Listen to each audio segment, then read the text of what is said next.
গার্মেন্টসে যারা চাকরি করে শুধু তারাই বুঝে গার্মেন্টসে চাকরি করা যে কত কষ্টের। এই যে দেখেন গার্মেন্টসে যারা জব করে তারাই শুধুই বুঝবে যে আমাদের গার্মেন্টসটার অবস্থা দেখেন। আমাদের গার্মেন্টসে হাফ স্যালারি দেওয়ার ভয়ে গার্মেন্টস অনির্দিষ্টকালের জন্য বন্ধ দিয়ে দিচ্ছে। আমাদের বন্ধ দেওয়ার কথা ছিল বুধবারে ডিউটি করে তারপরে হাফ বেতন দিয়ে তারপরে বন্ধ দেবে, কিন্তু দেখেন আজকে সকালে উঠছি 6টার দিকে উঠে গোসল টোসল করে রেডি হয়ে অফিসে গেছি, তখন এই রাস্তা যেয়ে শুনি যে অফিসটা গার্মেন্টস বন্ধ দিয়ে দিছে। তারপরে মানুষের কথা না বিশ্বাস করে সামনের দিকে গেছি, যাই দেখি পুলিশের গাড়ি আর ভুইরা থুয়া দিয়ে যাতে মানুষ সামনে না যেতে পারে। দেখেন আমাদের গার্মেন্টসে যারা জব করে তাদের জীবনটা এত কষ্টের যা বলার বাইরে। হ্যালো এভরিওয়ান, কি অবস্থা? আশা করি সবাই ভালো আছেন, আমিও ভালো আছি। আজকে আমি কী করবো ভাই, হাতে কোনো টাকা পয়সা নাই, রোজার মাস ঘুতে গেছে, টাকা উঠাতে তাও টাকা নাই।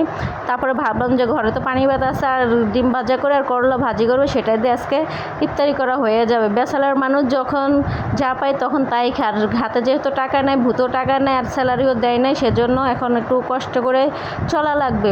তো যাই হোক, ডিমটা ভাইজা নামিয়ে নিছে, এখন করলা ভাজিটা করবার। আমি সবসময় করলা ভাজিটা এভাবেই করে তেলটা গরম করে দিয়ে আলু পেঁয়াজ কাঁচামরিচ করলা একসাথে দিই। আমার মারে সবসময় দেখতাম এভাবে করলা ভাজি করে, এভাবে করলা ভাজি করলে নাকি আমার দাদা খুব ভালো করে খেতে বা খুব ভালোবাসতো।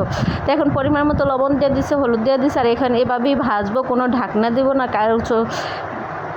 তারপরে মনে করেন করলার কালারটা এরকম সবুজ সবুজে থাকবে, কালার কোনো চেঞ্জ করা যাবে না। কালার চেঞ্জ করলে করলার কালারটা চেঞ্জ করলে আমার মনে হয় কি করলার স্বাদটা চলে যায়। আমার মারে সবসময় ছোটোবেলা থেকে দেখতাম এইভাবে করলা ভাজি করে করলার কালারটা চেঞ্জ হতে দেন, এরকম সবুজ কালারটাই থাকে। তো যাই বলছিলাম, তাই সবার কথা মনে আনন্দ ফুর্তি, সবাই পরিবারের সাথে ঈদ করবে, আনন্দ করবে, স্বামী সন্তান নিয়ে আনন্দ করবে। আর আমার দেখেন আমার জীবনটা এরকম, এই চার দেয়ালের মাঝে একা একাই জীবনটা চলে যাবে।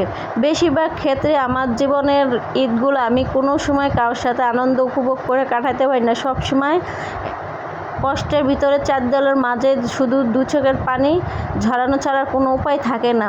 তো যাই হোক, সবার জীবনটা তো একরকম না। আল্লাহ যাকে ভালোবাসে, যাকে যেটা দিতে মন চায় তাকে সেটা দিতে মন চায়, কিন্তু এটা নিয়ে আমি কোনো আক্ষেপ না। আমি আল্লাহর কাছে মনে করি আল্লাহ যা করে ভালোর জন্য করে, আল্লাহর কাছে আমি লাখ লাখ শুকরিয়া।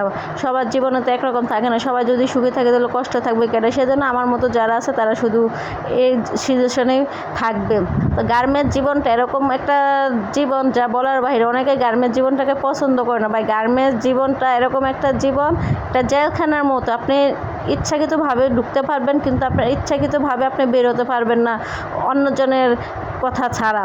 ঢুকবেন ইচ্ছাকৃতভাবে, বের হবেন অন্যজনের ইচ্ছাকৃতভাবে। যখন আপনি ছুটি হবে তখনই আপনি বের হতে পারবেন। আর আপনার কোনো ভালো লাগা খারাপ লাগা কোনো কিছু এগুলো ম্যাটার করে না, এগুলো কোনো কিছু দেখার সময় নেই তাদের।